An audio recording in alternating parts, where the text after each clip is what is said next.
ऐसा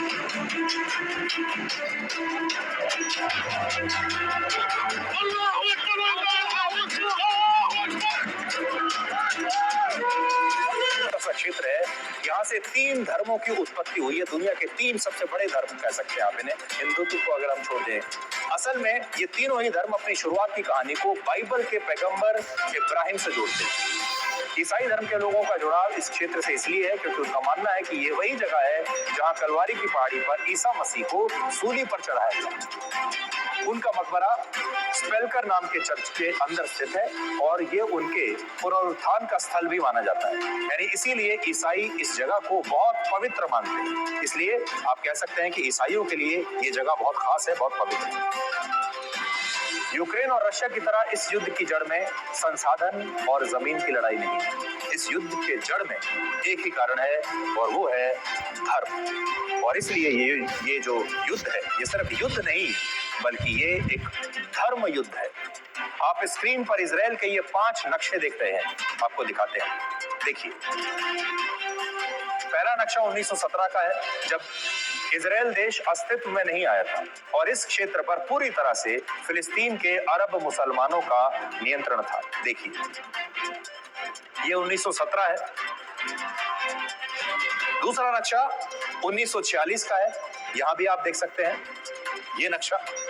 इस समय भी इस नक्शे का जो 90% इलाका है वो आपको फिलिस्तीन के पास नजर आएगा, फिलिस्तीन के नियंत्रण में। तीसरा नक्शा 1947 का है जब संयुक्त राष्ट्र ने इस क्षेत्र को फिलिस्तीन और यहूदियों के बीच बांटने का फैसला किया, जिसमें पीले रंग में दिख रहा इलाका फिलिस्तीन को मिला और हरे रंग में इलाका जो आपको दिख रहा है वो इजराइल को दिया गया। ये देखिए 1947 में ये स्थिति थी। चौथा नक्शा वर्ष 1948 और 49 का है जब इजराइल देश अस्तित्व में आया और उसने फिलिस्तीन के कई इलाकों में अपने कब्जे कर लिए, जिसकी वजह से बहुत सारे लाखों से ज्यादा मुसलमानों को विस्थापित होना पड़ा। और पांचवा नक्शा इस समय का है जब हम बात कर रहे हैं जब फिलिस्तीन बहुत ही छोटे से इलाके में सिमट कर रह गया है। अब बहुत सारे लोग ये कहते हैं कि इजराइल ने फिलिस्तीन के अरब मुसलमानों की जमीनों पर कब्जा कर लिया, इसलिए हमास ने जो हमले किए हैं वो सही है। लेकिन क्या वाकई में ये जमीन इस्लाम धर्म को मानने वालों की है, मुसलमानों की है? सच ये है कि ये जमीन पहले इजराइल की ही थी। 1000 ईसा पूर्व इस क्षेत्र में किंगडम ऑफ इजराइल का शासन था जहां यहूदी रहते थे, लेकिन बाद में यहूदियों पर हमले हुए तो वो इस क्षेत्र को छोड़कर यहां से यूरोप के दूसरे देशों में चले गए और इस्लाम के उदय के बाद ये इलाका फिलिस्तीन के अरब मुसलमानों के कंट्रोल में चला गया। यानी कायदे से ये क्षेत्र शुरुआत में यहूदियों का था, लेकिन फिलिस्तीन के मुसलमानों ने इस पर कब्जा कर लिया और दूसरे विश्व युद्ध में जब हिटलर ने यहूदियों का नरसंहार किया तो वो वापस इजराइल लौट गए अपनी जान बचाने के लिए और उन्होंने अपनी जमीन वापस ले ली। इजराइल में भी नियंत्रण की सबसे बड़ी लड़ाई पूर्वी जेरूसलम को लेकर है, क्योंकि ये इलाका ईसाई, इस्लाम और यहूदी तीनों धर्मों के लिए अहम है। तो सोचिए, यहाँ पर 3 धर्म का ये जो छोटा सा क्षेत्र है, यहाँ से 3 धर्मों की उत्पत्ति हुई है। दुनिया के 3 सबसे बड़े धर्म कह सकते हैं आप इन्हें, हिंदुत्व को अगर हम छोड़ दें। असल में ये तीनों ही धर्म अपनी शुरुआत की कहानी को बाइबल के पैगंबर इब्राहिम से जोड़ते हैं। ईसाई धर्म के लोगों का जुड़ाव इस क्षेत्र से इसलिए है क्योंकि उनका मानना है कि ये वही जगह है जहाँ कलवारी की पहाड़ी पर ईसा मसीह को सूली पर चढ़ाया गया।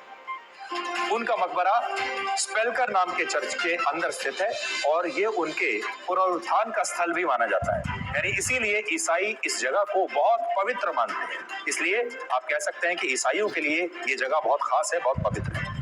मुसलमानों के लिए इसलिए अहम है क्योंकि डोम ऑफ रॉक और अल अक्सा मस्जिद यहीं पर है।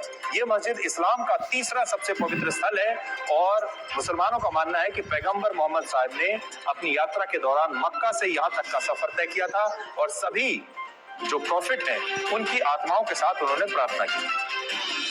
इस मस्जिद से कुछ ही कदम की दूरी पर डोम ऑफ रॉक की आधारशिला है और मुसलमान मानते हैं कि यहीं से पैगंबर मोहम्मद साहब जन्नत की तरफ रवाना हुए। और यहूदी जेरूसलम को इसलिए अपना बताते हैं क्योंकि उनका मानना है कि यही वो स्थान है जहां आधारशिला रखकर पूरी दुनिया का निर्माण किया गया था और यहीं पर इब्राहिम ने अपने बेटे आइजैक की कुर्बानी दी थी। यहूदियों वाले हिस्से में होटल और वेस्टर्न वॉल है। ये दीवार पवित्र मंदिर का अवशेष है, यानी यरूशलेम ईसाई, इस्लाम और यहूदी तीनों धर्मों के केंद्र में है और सारे विवाद यहीं से शुरू होते हैं। ईसाई धर्म के संस्थापक ईसा मसीह का जन्म यहूदी परिवार में हुआ था, लेकिन जब उन्होंने ईसाई धर्म का प्रचार प्रसार किया तो यहूदियों ने ही उन्हें सूली पर लटका दिया था। इसलिए ईसाई धर्म के लोग यहूदियों से नफरत करते थे। तो ये एक पुराना इतिहास है इस जगह का, और जैसे जैसे ये कहानी आगे बढ़ेगी, क्योंकि ये जो युद्ध है, अगर आप हमसे पूछें, ये युद्ध अभी रुकने वाला नहीं है, ये युद्ध अभी और फैलेगा, इसमें और ज्यादा देश शामिल होंगे, इसका इलाका और ज्यादा फैलेगा। इसलिए आने वाले दिनों में ये युद्ध पूरी दुनिया को परेशान करने वाला है। अब दुनिया की नजर यूक्रेन और रशिया के युद्ध से हटकर यहाँ पर आ गई है, और यकीन मानिए यूक्रेन का युद्ध था, उस पर तो उसकी वजह से आपके जीवन पर असर पड़ा ही था, लेकिन इस युद्ध का भी आपके जीवन पर असर पड़ने वाला है। मिडिल ईस्ट में तेल होता है और तेल अभी से महंगा शुरू हो गया है, स्टॉक मार्केट क्रैश होना अभी से शुरू हो गया है, और अभी बहुत सारी ऐसी चीजें होंगी जो आपके जीवन पर सीधा प्रभाव डालेंगी।